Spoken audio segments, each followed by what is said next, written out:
Okay, Pooran சின்ன gap கிடைச்சாலே அதுல பூந்து சந்துல சிந்து பாடி அடிச்சு வெளுக்கக்கூடியவர் தான் பூரன். நிச்சயமா அவர் இன்னைக்கு ஒரு பெரிய எக்ஸ்பெக்டரா இருப்பார் அப்படின்னு சொல்லி அவர் சொல்றாங்க. ஸோ இருந்தாலும் இன்னைக்கு உடைய மேட்ச் வின்னர் யார் அதிகமா பெர்சன்டேஜ் வச்சிருக்கிறா அப்படின்னு நம்ம கேட்க போறோம். ஸோ எக்ஸ்பர்ட் நீங்க சொல்லுங்க லிவி, யார் இன்னைக்கு அதிகமா வின் பண்றதுக்கு வாய்ப்பு இருக்கு? What is your opinion? So எனக்கு தெரிஞ்சு இன்னைக்கு மேட்சை பொறுத்த வரைக்கும் எனக்கு தெரிஞ்சு நான் 50-50 தான் போறேன். ஏன்னா 50-50 ஆமா, மேபி பஞ்சாப் ஒரு நல்ல ஸ்ட்ராங்கா இருந்தாலுமே லக்னோ லாஸ்ட் மேட்ச்ல திரும்ப வந்த ஃபார்ம் பார்க்குறப்போ இன்னைக்கு மேட்ச் எனக்கு 50-50 தான். அகிலன், எனக்கு எல்எஸ்சி ஒரு 60%, பஞ்சாப் ஒரு 40% வெற்றி வாய்ப்பு இருக்கும்னு நினைக்கிறேன். ஏன்னா யுவேந்திர சகல் பஞ்சாப்ல இருக்காரு. அவரோட ஸ்பின் பவுலிங்கை அடித்து தும்சம் பண்ணுறாங்க, அதுவும் லெஃப்ட் ஹேண்டர் பேட்ஸ்மேன். அந்த டைமில் இப்போ பூரன் கிட்டலாம் அவர் மாட்டிட்டாருன்னா அவ்வளோதான், அவரோட சோலி முடிஞ்சதுன்னுவாங்க. அந்த மாதிரி தொங்க விட்டுருவாங்க, முடிச்சு விட்டிங்க போங்கன்றுவாங்க.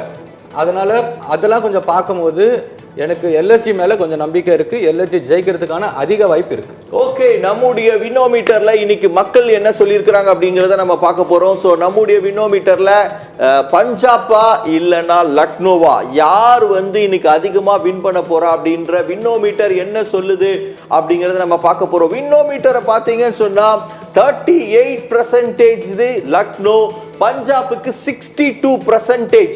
62% பஞ்சாப் பக்கம் தான் மக்கள் இருக்காங்க. பஞ்சர் ஆக்க போறாங்க இன்னைக்கு லக்னோவை. அதுதான் இன்னைக்கு வினோமீட்டர் நமக்கு சொல்லி தர விஷயம். 62% பஞ்சாப் பக்கம் தான் மக்கள் இருக்காங்க.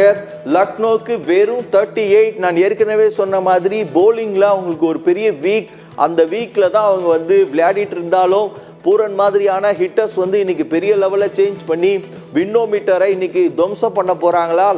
அகிலன் சொல்லுது நடக்க போதா, இல்லை 50-50 மேட்ச் டைட்டாக இருக்க போதா அப்படிங்கிறத நம்ம பொறுத்திருந்து பார்க்கலாம். ஸோ இந்த நிகழ்ச்சியுடைய இறுதி பகுதிக்கு நம்ம வந்துட்டோம். 2 எக்ஸ்பர்ட்டுக்கும் நம்ம நன்றி சொல்லலாம்.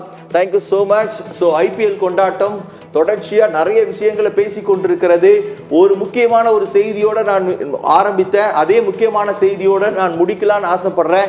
என்ன முக்கியமான செய்தி அப்படின்னா, மும்பை ரசிகர்களாக நீங்கள் இருப்பீங்கன்னு சொன்னால் எப்படா பும்ரா வருவார் அப்படின்னு சொல்லி, அடுத்த மேட்ச் 7ஆம் தேதி நடக்கிற ஆர்சிபி மேட்ச்ல பும்ரா களம் இறங்குகிறார்.